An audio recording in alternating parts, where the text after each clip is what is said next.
Բարի երեկո, բարեկամներ։ Այսօրվա մեր զրույցը վաղ պատանեկության շրջանի ինքնագնահատականի և նպատակադրումների մասին է։ Դեռևս դեռահասության տարիքում սկսվող կյանքի իմաստի մոլեգին որոնումները ավելի խորանում են պատանեկության շրջանում և պատանիներից յուրաքանչյուրն իրեն հարց է տալիս, թե ով է ինքը, ինչու է աշխարհ եկել և ինչպես պետք է իմաստավորի անեյությունից դեպի լինելիություն և կրկին դեպի անեյություն գնացող իր մի քանի տասնամյակների գոյությունը այս մոլորակի վրա։ Բնականաբար այս և հարակից բազմաթիվ հարցերի պատասխանելու համար պատանին կարիք ունի ինքն իրեն ավելի խորությամբ ճանաչելու և պատահական չէ, որ հատկապես այս տարիքում սրվում է պատանիների ուշադրությունը իրենց թե արտաքին և թե ներքին աշխարհի վրա։ Այս սուր հետաքրքրությունը հանգեցնում է նրան, որ նրանցից յուրաքանչյուրը սկսում է իրեն համեմատել իր հասակակիցների հետ, իր երևակայական պատկերացումների հետ և բազմաթիվ ճշգրտումների հետևանքով ստանում է իր մասին ընդհանրացված մի պատկերացում։ Այս պատկերացումների ստեղծման մեջ մեծ անելիքներ ունենք մենք չափահասներս։ Հաճախ այդ պատկերացումները պատանիները փոխ են առնում մեզանից։ Այսինքն, եթե օրինակ մենք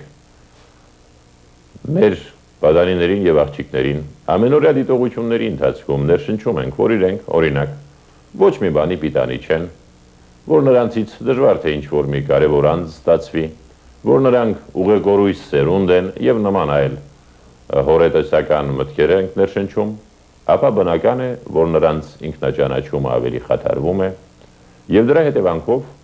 նրանք կարող են ունենալ, եթե այս ներշնչումները պարբերական և տևական բնույթ են կրում, դրանք կարող են ունենալ թերարժեքության բարդույթներ։ Բայց մինչև բարդույթներին անդրադառնալը, ասենք, որ այն, թե ինչպիսի նպատակներ է դնում մարդն իր առջև, մեծապես կախված է այն բանից, թե մարդն ինչպես է ճանաչում ինքն իրեն։ Առօրյա կենցաղային հոգեբանության մեջ տարածված է տեսակետ այն մասին, որ մարդկանց մի մասին մենք համարում ենք խիստ բախտավոր, գտնում ենք, որ նրանք դեռևս դեռահասության շրջանից սկսած բախտավոր էին և նրանց բոլոր ձեռնարկումները հաջողությամբ են պսակվում, մինչդեռ նրանց կողքին մենք հանդիպում ենք շատ անձանց, որոնք կարծես թե ձախողակ են, մի տեսակ ձախորդ են իրենց բոլոր նախաձեռնություններում։ Իհարկե, ամեն մի անհատի կյանքում յուրաքանչյուր ոք կարող է այս մասին դատել, ելնելով իսկ իր անցած կյանքի ճանապարհից, պատահականություններն ավելի կարևոր դեր են խաղում, քան օրինաչափությունները։ Բայց եթե հաշվի չառնենք պատահականությունները, ելնենք զուտ օրինաչափություններից, ապա կտեսնենք, որ այն բանում, որ մարդիկ հաճախ ձախողվում են, մեղավոր են նաև իրենք։ Այսինքն, իրական, մեզանից անկախ գոյություն ունեցող պատճառները եթե թողնենք մի կողմ և վերցնենք համահավասար պայմաններ, զուտ տեսականորեն այդպես մտածենք, ապա կտեսնենք, որ նույնանման արտաքին պայմաններում երկու միմյանցից տարբեր անձինք տարբեր կերպ են իրենց դրսևորում և մեկը անընդհատ հաջողությունների է հասնում, մյուսը պարբերաբար ձախողվում է։ Այս հարցում խիստ կարևոր է այն, թե մարդն ինչպես է ինքն իրեն գնահատում և դրա հետևանքով ինչպիսի նպատակներ է դնում իր առջև։ Մարդկանց մի զգալի մասը իրեն թերևս վատ ճանաչելու հետևանքով թերագնահատում է,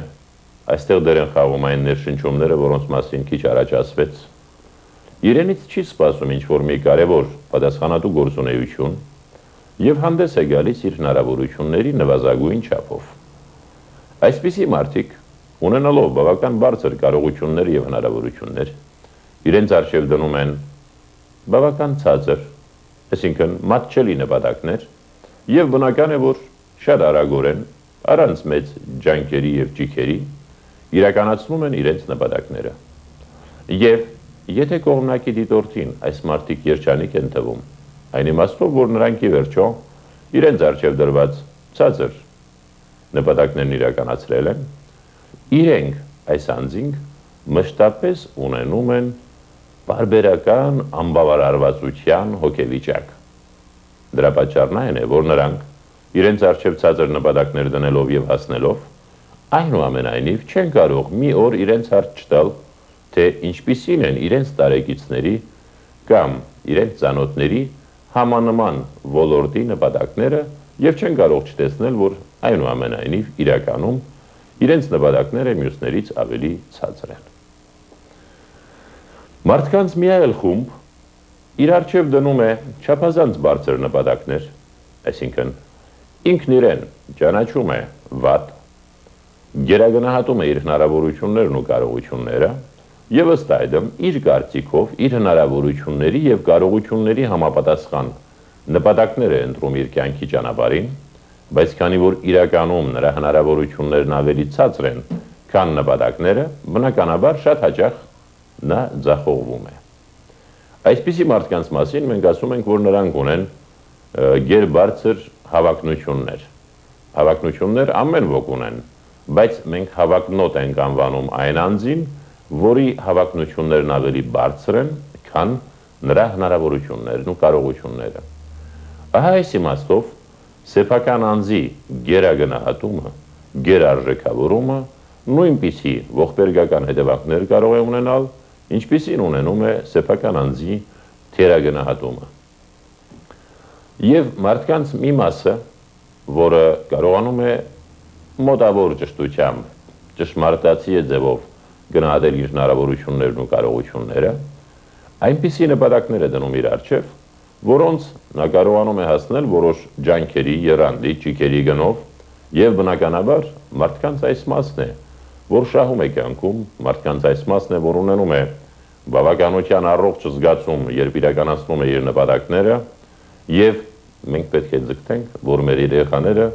մարդկանց հենց այս հատվածին պատկանեն։ Եվ մեր օգնությունը մեր երեխաներին հիմնականում կարող է այն լինել, որպեսզի մենք օգնենք իրենք իրենց ճիշտ ճանաչեն եւ կարողանան նպատակադրումներ կատարելիս, լինի դա մասնագիտական կողմնորոշում, մասնագիտության ընտրություն, թե ամուսնական հարցերի լուծում, կարողանան իրենց հնարավորությունների համապատասխան նպատակներ դնեն իրենց